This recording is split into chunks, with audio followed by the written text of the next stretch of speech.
Good morning বন্ধুরা, welcome back to my channel simple lifestyle of আগমনী। তোমরা সবাই কেমন আছো? আশা করি তোমরা সবাই খুব ভালো আছো। আমিও খুব ভালো আছি আর আমার পরিবারের সকলেও খুব ভালো আছে।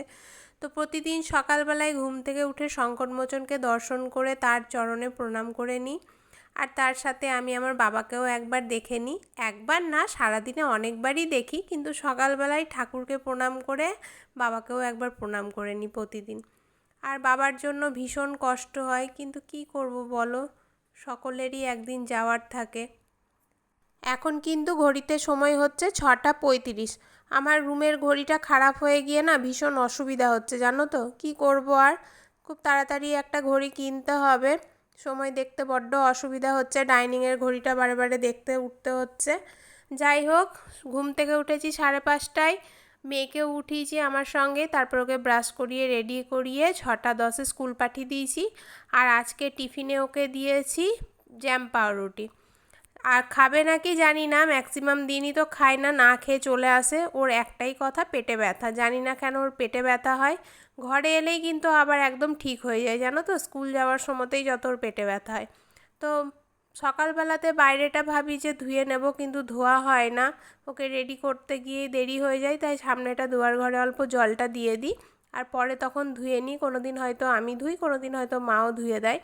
তো এখন বাসি বাসনটা বার করে নিয়েছি, আর মা এইমাত্র উঠলো। তো জানি না কে বাইরেটা ধোবো, আমিও ধুতে পারি বা মাও ধুতে পারে। তো আমি বিছানাটা তুলে নিয়ে ঘর ঝাড় দিয়ে বাইরেটা ধুতে যাই, তাতে আমার সুবিধা হয়।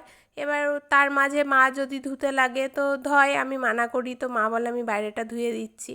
যাই হোক, তো এখন বিছানাটা সুন্দর করে তুলে নিচ্ছি। আর বালিশগুলো দেখো আমি ঝেড়ে ঝেড়ে তুলি, কেন জানো তো, তোমাদের দাদা ভাইয়ের না মাথার প্রচুর চুল ওঠে, আর গায়েও অল্প অল্প চুল আছে, তো সেগুলোও ওঠে। তো সেই কারণে একটা দুটো চুল লেগে থাকে। প্রতিদিন থাকে না, তাই এক এক দিন থাকে। তো আমার এটা অভ্যাস হয়ে গেছে, প্রতিদিনই একটু ঝেড়ে ঝেড়ে বালিশগুলোকে তুলে রাখি গুছিয়ে। আর নিচে টেবিলটার নিচে তো পাম্প আছে, সেই কারণে এখানে টেবিলটা রাখা। পাম্পটা না থাকলে হয়তো এখানে আমি অন্য কোনো জিনিস রাখতাম, বালিশগুলো বিছানার ওপরেই রাখতাম। কিন্তু যেহেতু পাম্পের মেশিনটা বসানো আছে, তো দেখতে খারাপ লাগে, তাই টেবিলটা রেখেছি। আর টেবিলটা ফাঁকা থাকে কেন, সে কারণেই টেবিলের ওপর আমি এভাবে বালিশগুলোকে রেখে নিই। তো ঠিকই আছে, বিছানাটা আমার একদম পুরো খালি থাকে, পরিষ্কার থাকে, চাদরটা পাতা থাকে, তো দেখতে সুন্দর লাগে। তো এখন বিছানাটা তুলে নিয়ে আমি আজকে বৃহস্পতিবার, জানো তো, আজকে একটু চাপ আছে কাজের। আজকে ওপর ঘরগুলো ঝাড় দিয়ে পুছতে হবে। ওপর ঘরগুলো বলতে আমার ওপরে একটা বেডরুম আছে, তো সেই রুমটাকে আমি বৃহস্পতিবারে গিয়েই আর কি ঝাড় দিয়ে পুছি। এরকম মাঝে প্রতিদিন সকালবেলায় যখন জামা কাপড় মেলতে যাই বা কোনো কারণে ওপরে যদি যাই, তো একবার করে শুধু ঝাড় দিয়ে দিই, কিন্তু বৃহস্পতিবারে ঘরটাকে পুছে নিই একটু পরিষ্কার করে। তো আজকে সেটাও পুছতে হবে, তারপরে সিঁড়িগুলোও পুছতে হবে। আর ঠাকুর ঘরটা আমি কোনো দিন পুছি, কোনো দিন পুছি না, বেশিরভাগই মা পুছে নেয়। মা যখন বাসনগুলো ধুতে যান ঠাকুরের, তখনই পুছে নেন। তো আর এই দেখো, আমার কিন্তু এটাও অভ্যাস, প্রতিদিন চেয়ারগুলো তো সেরকম ইউজ হয় না, ওই দেখেছো এক জায়গাতেই রাখা থাকে। তো চেয়ারগুলো যেহেতু ইউজ হয় না, আমার পরিষ্কারই থাকে, কিন্তু ওই যে জানলা দিয়ে দরজা দিয়ে একটু ধুলো ঢোকে, সেই কারণে প্রতিদিনই একটু করে পুছে খাটের ওপরে তুলে দিই। তাহলে না আমার ঝাড় দিতে সুবিধা হয় নিচেটা। তারপরে যখন ঘর পুছে নিই, তারপরে আবার ওগুলোকে গুছিয়ে নামিয়ে রেখে দিই। আর এখন আমি বিছানা তুলে ঘর সমস্ত ঝাড় দিয়ে দিয়েছি, আর আজকে মা বাইরেটা ধুয়ে দিয়েছে। আর এখন চলে এসেছি রান্নাঘরটা পরিষ্কার করতে। আজকে বৃহস্পতিবার, তাই একটু ভালো করেই করতে হবে, সমস্ত কিছুই আলাদা, নুন তেল। তো মশলাগুলো কিন্তু আমি হাত দিই না রান্না করতে করতে। আমি দেখবে মশলার কৌটো এখানে টেবিলে ভীষণ কম নামাই, হাত ধুয়ে আমি ওই তাক থেকে নিয়েই মশলাগুলোকে দিয়ে দিই, তারপরে কষতে লাগি। আর যে মশলাগুলোকে এখানে নিচে নামিয়ে একটা একটা করে দিলাম আর ওই রান্না করতে করতে ওই হাতেই ধরলাম, সেটা কিন্তু আমি করি না। গ্যাস তো পরিষ্কার করে নিয়েছি, তারপরে চলে এসেছি বাসন ধুতে। আর যা রোদের তাপ, এখন জানো তো 7:30 মতো বাজে, কিন্তু দেখো কি প্রচণ্ড রোদ বেরিয়েছে। আর মা যে ধুয়েছে কিছুক্ষণ আগেই, তো বাইরেটা একদম পুরো শুকিয়ে গেছে।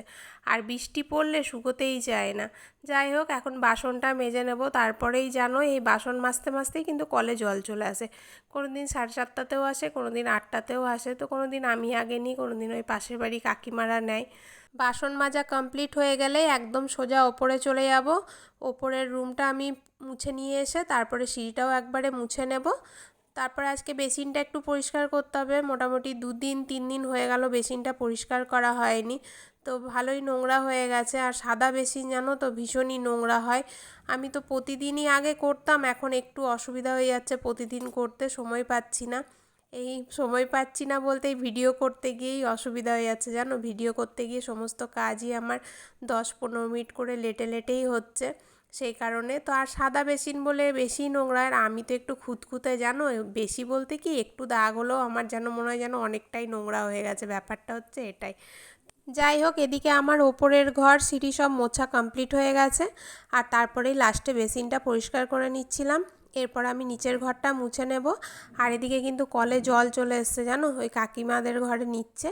তো এখনও 15 মিনিট মতো সময় আছে, এর মধ্যেই আমি ঘরটা মুছে নেব, তাহলে বাসি কাপড়টা চেঞ্জ করে নিলে জলটা নিতে পারবো। তো এখন আমি ঘরটা মুছে নিচ্ছি। কাকিমাদের এদিকে জল নেওয়া হয়ে গেছে, আর আমাকে ডাক দিয়েছে জলের জন্য, বৌমা জল নিয়ে নাও। তো সেই কারণে ডাইনিংটা একটু চটপটি পুছে নিচ্ছি। আর পোছাও হয়ে গেছে, এবার আমি একটু স্নান করে নিয়ে নাইটিটা চেঞ্জ করে নিয়ে তারপরে জলটা ভরতে যাব। আর যেহেতু খাবার জল ভরবো জানো তো, বেলায় আবার যদি জল না আসে তখন আবার সমস্যা হয়ে যাবে। তারপরে আজকে বৃহস্পতিবার 2 বালতির জলই পাল্টে নেব। রান্না করার সময় আমি ঘটিটা ধুয়েই বালতি থেকে জল নিই, তবুও ধরো কালকে আঁশ হয়েছে যেহেতু, তো আজকে ভালো করে একটু জলটা বালতিগুলো ধুয়ে নিতে হবে, সেই কারণে। তো চলো ঝটপট করে নিই, বেশিক্ষণ তো আর জলটা দেয় না, আধ ঘন্টা মতো, তার মধ্যে 15 মিনিট মতো হয়েই গেছে। আর এদিকে বাবা বাইরের বালতিগুলো ভরে নিচ্ছেন। বাইরেও জলের প্রয়োজন হয় ধরো হাত পা ধুতে, তারপরে বাবা স্নান করেন, মা কলের জলে স্নান করে, মায়ের যেহেতু ঠান্ডার ধাত, তো সেই জলগুলোই বাবা একটু ভরে নিচ্ছে। আর এদিকে আমার জল ভরা কিন্তু হয়ে গেছে। জল ভরে এই যে তোমাদেরকে তো ঘরটা একবার দেখানো হয়নি পরিষ্কার করার পরে, তাই একবার করে দেখিয়ে নিচ্ছি। মেয়ে আমার এই ঘরে পড়তে বসেছে, বড় মেয়ে। আর দেখো এটা বাবার ঘরে, সমস্ত ঘরেরই বিছানা তুলে নিয়েছি, সমস্ত কিছু সুন্দর করে মুছে নিয়ে ঘরটাও মুছে নিয়েছি। আর এই যে রান্নাঘরটাও শুকিয়ে গেছে আমার। আর আজকের রান্না হবে এই যে পাট শাক ভাজা, আর মা পটল আলু কচু একসাথে কেটে দিয়েছিল, কিন্তু এটা সেরকম করে তরকারি করব না। জোরে খিদে পেয়ে গেছে তাই খেতে চলে এসেছি। ওদিকে সকলের খাওয়া হয়ে গেছে, সবার খাওয়া কমপ্লিট। আর আজকে তোমাদের দাদাভাই কচুরি ঘুগনি এনেছিল, আর তার সাথে চপ কিনে নিয়ে এসেছিলো। তো বড় মেয়ে কচুরি ঘুগনি খেয়েছে, আর মা কয়েকটা বেসনের বড়া করেছিল বাবার জন্য, তো এই দুটো বেসনের বড়া, চপ, আর কালকে রাতের ডাল সেদ্ধ আর আলু সেদ্ধ নিয়ে নিয়েছি, পান্তা ভাত, আর এই যে আচার। আমার রান্না বান্না হয়ে গেছে, খাওয়া দাওয়া করে রান্না বান্না করে এই যে স্নান করে চলে এসেছি। আর আজকে খুব একটা বেশি কাছাকাছি ছিল না, অল্প কাছাকাছি ছিল। তো এখন অনেকটাই বেলা, এখন ঘড়িতে বাজে প্রায় 1:45 মতো। তো স্নান করে এসে চুলটা আর আঁচড়াইনি, চুলটা খেয়ে নিই তারপরে আঁচড়ে নেব, কারণ তোমাদের দাদা ভাইয়ের খিদে পেয়ে গেছে, মেয়েরও খিদে পেয়ে গেছে, তাই আবার একসাথে খেতে বসে গেছি। আর এই দেখো আজকে রান্না হয়েছে পাট শাক ভাজা, আর বললাম না ওটা তরকারি করব না, পটল আলুটা ছোট ছোট করে কেটে নিয়ে পোস্ত করে নিয়েছিলাম, আর কচুটা আলাদাভাবে সেদ্ধ করে নিয়েছি। তো এই শাক ভাজা, কচু সেদ্ধ, আলু সেদ্ধ, আর আলু পোস্ত, আলু পোস্তটা একটু ঝোল করেই করেছিলাম আজকে, ড্রাইভাবে করিনি। আর তার সাথে করে নিয়েছি আমড়ার চাটনি, আজকে কিন্তু ডাল করা হয়নি। যাই হোক, এখন খাওয়া দাওয়া করে নিই। ছোটো মেয়ের আগেই খাওয়া হয়ে গেছে, ও খেয়ে ঘুমিয়েও পড়েছে, ওর বাবা ওকে খাইয়ে ঘুম পাড়িয়ে দিয়েছে। এখন হচ্ছে সন্ধেবেলা, এখন ঘড়িতে সময় হচ্ছে 6:45 মতো। আর এখন আমার 2 মেয়ে মুড়ি খেতে বসে গেছে। দেখো চানাচুর নিয়েছে, আলু সেদ্ধ নিয়েছে, একটু টমেটো সস নিয়েছে, পেঁয়াজ কুচি, লঙ্কা কুচি। ছোটো মেয়ের লঙ্কা খেয়ে ঝাল লেগেছে। যাই হোক, এখন অনেকটাই রাত, এখন 10টা বাজে। আর আমি রান্নাঘরে চলে এসেছি রান্না করতে। আর এদিকে আমার সয়াবিন আলুর তরকারিটা হয়ে গেছে, আর করে নিচ্ছি রুটি। আজকে 2টো রুটি খাবো, তাই একটু বেশি করে আটা মেখে নিয়েছি। ভাত খেতে ইচ্ছে করছে না, কারণ আমার আক্কেল দাঁতটা ব্যথা, দেখো না 1 সপ্তাহ মতো হয়ে গেল। ব্যথা আগের থেকে অনেকটা কমেছে, কিন্তু এখনও পুরোপুরি কমেনি, তাই ভাবছি আজকে একটু রুটি খাবো। আর রুটিই খাই আর ভাতই খাই, সেই চিবোতে গিয়ে তো কষ্ট হয়, কি করবো আর। আর এই ব্যথাটা জানো কবে থেকে ভুগছি, আজকে প্রায় 8-9 বছর হয়ে গেল দাঁত ব্যথাটাই ভুগছি। দাঁতটা একটু একটু করে বেরোচ্ছে, তা এখন অনেকটাই বেরোতে আছে, অর্ধেকটা মতো বেরিয়েছে, অর্ধেকটা এখনও আছে। তো ডাক্তারবাবু এটা বলেছিলেন অপারেশন করে নিতে, তো করে নিলেই ভালো হতো মনে হচ্ছে। এখন এই যন্ত্রণা না সহ্য করা যায় না, এক এক সময় এত ব্যথাটা বেড়ে যায়, তখন কোনো কিছুই আর ভালো লাগে না, খেতে পারি না, পেটে খিদে থাকে তাও খেতে পারি না। যাদের যাদের এই ব্যথা হয় তারা তো জানবেই ভালো মতন করে কীরকম ব্যথাটা। এইদিকে আমার রুটি হয়ে গেছে আর খেতেও দিয়ে দিয়েছি। তোমাদের দাদা ভাই, 2 মেয়ে, মা খেতে বসে গেছে। ততক্ষণে আমি গ্যাসটা পরিষ্কার করে নেবো। আর সন্ধ্যে থেকে তোমাদের সামনে ক্যামেরা অন করে আসি না, কারণ সেই সময়টা আমি মেয়েকে টাইম দিই। ছোটো মেয়েকে যেহেতু পড়াই, 2-2.5 ঘন্টা মতো ওকে সন্ধ্যে থেকে আমি পড়াই একটানা, কোনো ফাঁকি না দিয়ে আর কি। তো সারাদিন তো ভিডিওতে যা কাজকর্ম তোমাদের দেখাই সেটা তো দেখায়, আর সন্ধ্যে থেকে সেরকম কাজের কোনো চাপও থাকে না। আর দেখো, মেয়েকে তো আমাকে পড়াতে হবে, টিউশন দিইনি, সকাল থেকে সেরকমভাবে পড়াতে পারি না। পরে সকাল থেকে স্কুল থেকে এসে ঠাম্মির কাছে পড়তে বসে, বা আমি হয়তো কোনো সময় লিখতে দিই, এরকম পড়ে, কিন্তু বসিয়ে তো আর পড়ানো হয় না। তাই আমি সন্ধ্যা থেকে চেষ্টা করি কোনো রকম ফাঁকি না দিয়ে ওকে 2-2.5 ঘন্টা একটানা পড়ানোর। তো আগে কিন্তু তাড়াতাড়ি রান্না করে নিতাম, এখন যেহেতু মেয়ের পড়া উঁচু ক্লাস হয়েছে, পড়া একটু বেড়েছে, সেই জন্য আর খাওয়া দাওয়াও তাড়াতাড়ি হয় না। 10:30টার আগে তো ধরো খেতে বসেই না, তাড়াতাড়ি রান্না করলেও সব 10:30টাতেই খাবে। তাই আমি আগে ওকে 2-2.5 ঘন্টা একটানা পড়িনি, তারপরে রান্না করতে আসি। আর রান্না হয়ে যাওয়ার সাথে সাথেই সব খেয়ে নেয় ধরো, তো সেই একই ব্যাপার হয়ে যায়। আর সেই কারণেই কিন্তু বন্ধুরা সন্ধ্যা থেকে তোমাদের সামনে আর আসি না। তো এটা একটু ম্যানেজ করে নিও। হয়তো ভাববে সকাল থেকে দেখাই, কিন্তু সন্ধ্যা থেকে আর ক্যামেরাও অন করি না, কোনো কাজও দেখায় না, ব্যাপারটা হচ্ছে এটাই। আর এখন আমার রান্নাঘর তো পুরো ক্লিন হয়ে গেছে, আর খেতে বসে গেছি। 2টো রুটি আর সোয়াবিন আলুর তরকারি নিয়ে নিয়েছি। আর এদিকে আমার বড় মেয়েরও খাওয়া প্রায় শেষ, তোমাদের দাদা ভাইয়েরও খাওয়া শেষ, আর ছোটো মেয়ের কিন্তু খাওয়া হয়ে গেছে। আর নিচে দেখো কত ভাত ফেলেছে, দাঁড়িয়ে দাঁড়িয়ে খেয়েছে খেলতে খেলতে, আর ওর বাবা যতবার মুখে ঢোকাতে গেছে ততবার নিচে পড়েছে। যাই হোক, খাওয়া দাওয়া কমপ্লিট হয়ে গেছে, আর এখন ঘড়িতে বাজে 11টা 10, আর ঘরে তালাও দিয়ে দিয়েছি যাতে চোর না ঢুকে যায়। আর এদিকে আমার বড় মেয়ে পড়তে বসেছে।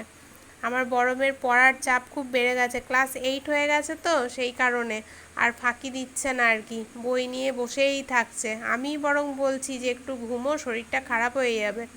আর সন্ধ্যে থেকে চুল বাঁধা হয়নি, চুলটা হালকা হালকা ভিজে ছিল, দেখলে অনেকটা বেলাতেই স্নান করেছি, তারপরে গরমের জন্য খুলে রাখতে পারছি না, তো খোপা করে নিচ্ছিলাম, তাই চুলটা হালকা হালকা ভিজে ছিল সন্ধ্যেবেলায়, সেই কারণেই বাঁধিনি, তো এখন বেঁধে নিচ্ছি। আর এদিকে আমার জামা কাপড়ও গোছানো হয়নি আজকে, জানো, জামা কাপড়গুলো ছাদ থেকে এনে গোছানো হয়নি, ভিডিও এডিট করতে ছিল, তো ভিডিও এডিট করতে গিয়ে জামা কাপড়ও গোছানো হয়নি, তো এখন সেটাও গুছিয়ে নেব। আর একটা প্রবলেম হচ্ছে আমার, না এক টাইমে ভিডিও আপলোড দেওয়া হচ্ছে না। ভিডিওটা তৈরি করছি কিন্তু আপলোড দিতে আমার অনেকটাই দেরি হয়ে যাচ্ছে। হয়তো ভাবছি কোনো সময় দেব, কিন্তু যেহেতু আমি সন্ধ্যের দিকে বেশি আপলোড দিই, তখন মেয়েকে পড়াতে বসি, এবার তখন ফোনটা নিয়ে ধরো বসলে তো ছোটো মেয়ের পড়ার প্রবলেম হবে, ওরও ফোনের দিকে মন চলে যাবে। আর এখনকার বাচ্চাদের তো জানো ফোনে প্রচণ্ড নেশা, সে কারণেই না ওকে লুকিয়েই আমাকে দিতে হয়। হয়তো ধরো কোনো কিছু লিখতে দিয়েছি, তারপরে হয়তো করি, কিন্তু সেই কারণেই আমার একটু দেরিও হয়ে যাচ্ছে, এক টাইমে ভিডিও আপলোড করাও হচ্ছে না। এটা খুবই একটা ভুল কাজ করছি, সব সময় কিন্তু এক টাইমে ভিডিও আপলোড করতে হয়। কি করব, আর দেখি, চেষ্টা করছি আস্তে আস্তে এক টাইমে ভিডিও আপলোড করার, কিন্তু আমি টাইমটা সেট করতে পারছি না যে কোন সময় ভিডিওটা আপলোড করলে আমার সুবিধা হবে। আর এদিকে জামা কাপড়গুলো গুছিয়ে নিয়েছি। আমার জামা কাপড়গুলো যে গামলায় রেখেছি, আমার আর ছোটো মেয়ের তো যেন গামলায় থাকে, আর বড় মেয়েরগুলো আলমারিতে রাখি। তো ছোটো মেয়ের স্কুল ড্রেসটা তো আমাকে মোটামুটি প্রতিদিনই ধুতে হয়, নোংরা করে নিয়ে আসে, তো সেটাও আলমারিতেই রেখে দিই। আর এই যে এখন আলমারিতে এটা রেখে দেব। আর এদিকে আজকে ছোটো মেয়ের স্কুল ব্যাগটাকেও একটু কেচে দিয়েছিলাম। জানি না, নিচের দিকটাতে দেখছিলাম, পেছন দিকটাতে একটু কাদা ছেটার মতো লেগেছিল। কাদা কিভাবে লাগলো জানি না, ওকে তো জিজ্ঞাসা করলাম, কিছু বললো না, তাই ব্যাগটা ভাবলাম ধুয়েই ফেলি, তো এই যে ব্যাগও কেচে নিয়েছি। আর এদিকে আমি নাইটিটা সেই পরেছিলাম, ঘাম হয়ে গেছিলো, তো ঘাম নাইটি পরে শুতে আর ইচ্ছে করলো না, তাই নাইটিটাও একটু চেঞ্জ করে নিয়েছি। আর এদিকে দেখো সবাই ঘরে শুয়ে আছে বলে আমার বড় মেয়ে আবার সোফাতে গিয়ে পড়তে বসেছে। ঠিক আছে, চলো ওর কাছে গিয়ে একটু বসি। তাহলে আজকের ভিডিওটা আমি এখানেই শেষ করছি। Tata, bye bye, good night.